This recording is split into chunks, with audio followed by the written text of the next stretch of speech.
नमस्कार, मैं हूं आपके साथ पूजा यादव। हमारे खास प्रोग्राम क्या कहते हैं नरेंद्र मोदी में आज आपको सुनवाएंगे पीएम मोदी का वो ऐतिहासिक भाषण जो उन्होंने 4 जनवरी 2012 को अहमदाबाद में दिया। पीएम मोदी ने अपने भाषण में कहा कि एक जमाना था जब गांव के अंदर एक ही डॉक्टर हुआ करता था और पूरा गांव स्वस्थ होता था। आज एक्सपर्टीज का विषय आ गया है। शरीर के हर अंग के लिए अलग अलग डॉक्टर हैं, फिर भी कोई स्वस्थ नहीं। मित्रों, एक जमाना था जब गांव के अंदर एक डॉक्टर होता था, पूरा गांव स्वस्थ होता था, तंदुरुस्त होता था। आज और वो सब बंदर का व्यापारी होता था, हर मरीज की दवाई वो बन जाता था। एक डॉक्टर होता था गांव में। और पुराने जमाने में वैद्यराज हुआ करते थे। और आज साफ एक्सीलेंसी का विषय आ गया, एक्सपर्टाइज का विषय आ गया है। कान का अलग, आंख का अलग, नाक का अलग, पैर का अलग, हाथ का अलग। अब थोड़े दिन में ये भी आएगा, दाहिने हाथ वाला का एक्सपर्ट अलग, बाएं हाथ वाले का एक्सपर्ट अलग, दाहिने आंख वाले का एक्सपर्ट अलग, बाएं आंख वाले का एक्सपर्ट अलग। ये होने वाला है।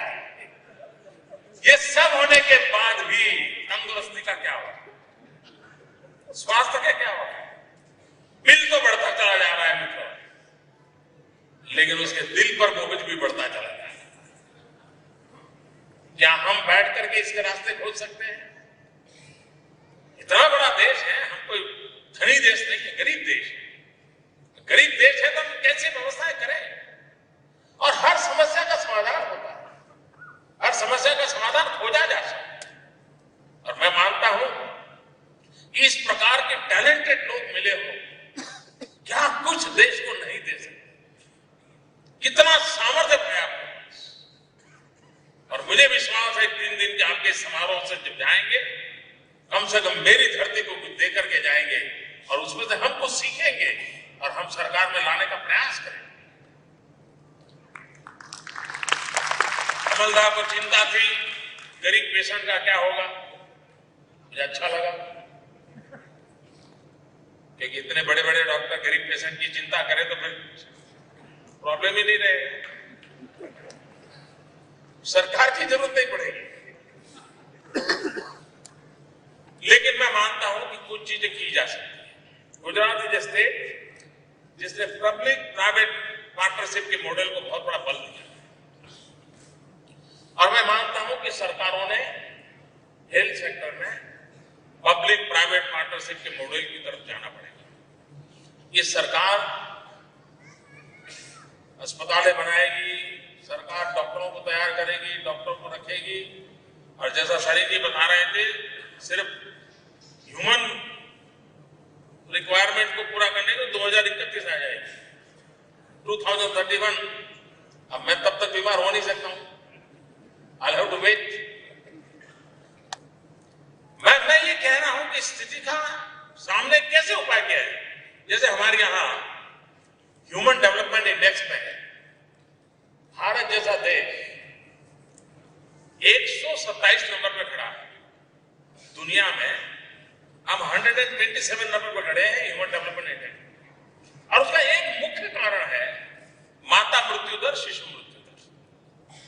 दूसरा है माल न्यूट्रिशन। ये पैरामीटर में हम बहुत पीछे हैं। क्या इसका कोई जवाब खोजा जा सकता है? सब हम भाषण ही करते रहेंगे क्या कि नहीं माता मृत्यु दर कम होना चाहिए, शिशु मृत्यु दर कम होना चाहिए, IRR MMR में कुछ बदलाव होना चाहिए? गुजरात में एक स्कीम, हमने एक योजना बनाई कौन चिरंजीवी। मैं ये विषय आपको रुचि है क्या? तब मैं आगे चलाऊं क्योंकि आपके पीछे का मेरे पास कुछ है नहीं, मैं कहने चलेगा ना? हाँ, बच्चों की राय है तो हमें कोई प्रॉब्लम नहीं। हमने एक चिरंजीवी स्कीम बनाई। उस चिरंजीवी स्कीम में हमने गायनेकोलॉजिस्ट डॉक्टरों के साथ MOU किया और हमने बिलो पॉवर्टी लाइन फैमिली की कोई भी मां, सरकार ने जिस डॉक्टर के साथ MOU किया है, अगर वहां पर जाती है पेशेंट के रूप में तो नॉर्मल डिलीवरी करेगा तो कितना चार्ज होगा, सिजेरियन करेगा तो कितना चार्ज होगा, वो सारे पैसे सरकार उस डॉक्टर को दे रही है। और वो मां को अस्पताल तक जाने के लिए 200 रुपया हम किराए के लिए देते हैं। 3 दिन अस्पताल में रहे तो उसके लिए हम 200 रुपए देते हैं। बच्चे को लेकर के घर वापस जाए उसके लिए 200 रुपया देते हैं, और पतिदेव परेशान ना करे इसलिए उसको भी 200 रुपया देते हैं। इसका परिणाम क्या हुआ है? मेरे राज्य में 2003, 2004, 2005 के कालखंड में institutional delivery was hardly 54%. Today in my state, institutional delivery is 90%. अब मैं हमारे सरकारी व्यवस्था सोचता है कि इतना बजट करूंगा, इतने अस्पताल बनाऊंगा, इतने डॉक्टरों को रखूंगा, तो ये होता क्या? रास्ते खोजे जा सकते हैं। और भाइयों बहनों, मैं गर्व के साथ कहता हूं, अगर मेरे यहाँ ये चिरंजीव स्कीम न होती और ये गरीब परिवारों के डिलीवरी की व्यवस्था हमने न की होती, तो इस कालखंड में 28,000 शिशु जन्म के साथ ही उनकी मृत्यु हो गई होती, 600 माताओं की मृत्यु हो गई होती। इस योजना का परिणाम है कि 28,000 बच्चे जिंदा है, 600 माताएं जिंदा है। भाइयों बहनों, डॉक्टर और सरकार मिलकर के गरीब से गरीब परिवार की क्या सेवा हो सकती है, उसका एक उदाहरण हमारे यहां कच्छ में भूकंप आया था। अंजार के अंदर 400 बच्चे 26 जनवरी को वंदे मातरम करते करते जा रहे थे और दब गए। उन बच्चों की स्मृति में हमने एक इंश्योरेंस स्कीम शुरू की, गुजरात इज स्टेट, कि जहां पर केजी से पीजी तक सब बच्चों का इंश्योरेंस है।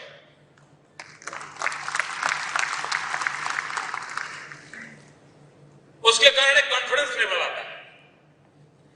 हम हर वर्ष बच्चों का हेल्थ चेकअप का काम करते हैं स्कूलों में, और करीब 1.5 करोड़ बच्चों का मेडिकल चेकअप होता है, और उसमें भी हमने स्टूडेंट जो फाइनल ईयर के उनको भी लगा देते हैं। हर एक बच्चे के पीछे समय मिले। और ध्यान में ये आया है कि गरीब परिवार के बच्चे हर साल करीब 13-14 हजार बच्चे ऐसे आते हैं जिनके मेजर ऑपरेशनों की रिक्वायरमेंट होती है। किसी के किडनी ट्रांसप्लांट करनी है, किसी को कैंसर का दर्द है, किसी को हार्ट के वाल्व का प्रॉब्लम है, और मुख्यमंत्री के राहत कोष से इन सबकी मुफ्त में ऑपरेशन मेरी सरकार करवा रही है। इन गरीब बच्चों को जाकर के हम खोज करके लाते हैं। कोई तो बीमारी नहीं है, वरना क्या होता है, अगर वो मर जाता बच्चा तो माँ बाप यही मानते हैं, अरे भाई चलो ईश्वर की इच्छा। पता तक नहीं होता कि बेटा किस कारण मरा। लेकिन हमारे इस प्रयासों का परिणाम है कि हर वर्ष 13 से 14 हजार बच्चों के मेजर ऑपरेशन सरकार करवाती है, और उन बच्चों की जिंदगी हम बचा लेते हैं।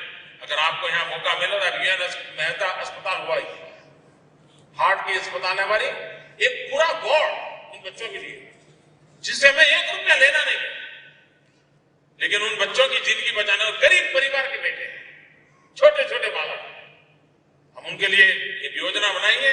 बड़ी सफलतापूर्वक योजना हमारी चल रही है, और उसका लाभ गरीब परिवारों को मिले। जिस प्रकार से हम हेल्थ पे इस प्रकार से काम करें, दूसरा हम न्यूट्रिशन पर बल करें। मैं मानता हूं बीमारी के खिलाफ लड़ने के लिए सबसे बड़ी औषध कोई है तो पीने का शुद्ध पानी है। हमारी सारे आरोग्य के जितने मेडिकल क्षेत्र का जो बजट है, अगर हम पीने का शुद्ध पानी पहुंचाने में सफल हो जाएं, मैं समझता हूं बहुत बड़ी मात्रा में हेल्थ के बजट का बच जाए। हमने गुजरात में काम किया, नर्मदा का पानी करीब 8,000 गांव में पहुंचाया पीने के लिए। पहले जहां 2,500 TDS वाला पानी लोग पीते थे, आज 100 TDS वाला एज गुड एज बिस्लरी वाला पानी लोगों को पीने मिल रहा है। और पानी का परिणाम यह हुआ है कि उसकी रेजिस्टेंस पावर इतना बड़ा है कि आज मेरे गुजरात में पूरे इस दशक में कोई एपिडेमिक की खबर आपने सुनी नहीं होगी। इसका एक मूल कारण पानी है, और दुनिया के समृद्ध देशों का कहना ऐसा है, अगर शुद्ध पीने का पानी का प्रबंध होता है तो जीडीपी 4% बढ़ जाता है, इकोनॉमी को भी कितना लाभ होता है। और ये काम कैसे हुआ मित्रों? हमने 700 डेज में 1400 किलोमीटर पाइपलाइन डाला, 700 डेज में 1400 किलोमीटर पाइपलाइन। आप आपके नगर के अंदर 2 इंच की पाइपलाइन डालते हैं ना, तो भी 2-2 साल तक गड्ढे रहते हैं। यही होता है ना? मैं गलत तो नहीं हूं ना? मेरे गुजरात में ऐसा होता है। मित्रों, 700 डेज में 1400 किलोमीटर पाइपलाइन, और पाइप की साइज क्या है? आप मारुति कार में फैमिली साथ उस पाइप पर ड्राइव कर सकते हैं। इस साइज की पाइप, और उससे हमने पानी पहुंचाया है 8000 गांव। आप साबरमती में नर्मदा का पानी देख रहे हैं। साबरमती में साबरमती का पानी नहीं है सर। हमने टेक्नोलॉजी का क्या उपयोग किया है देखिए।